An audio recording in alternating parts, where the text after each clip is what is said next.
11 سے 20 رمضان تک کی دعا، یعنی دوسرے عشرے کی دعا۔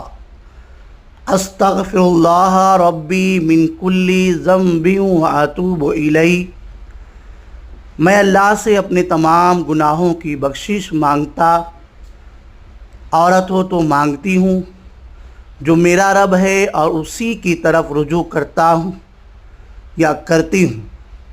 11 رمضان شریف سے لے کر 20 رمضان تک کثرت کے ساتھ ہر نماز کے بعد، قرآن کی تلاوت کے بعد، ذکر و اذکار کے بعد جو بھی آپ وظائف وغیرہ کریں، ان تمام وظائف کے بعد جو دعا کثرت سے پڑھنے کے لیے علماء نے بیان فرمایا ہے، وہ یہی دعا ہے۔ اسکرین پر ایک بار اور سن لیتے ہیں۔ استغفر اللہ ربی من کل ذنب واتوب الیہ۔ درود پاک کی بھی کثرت کرے، درود پاک کی وجہ سے دعائیں مقبول ہوتی ہیں۔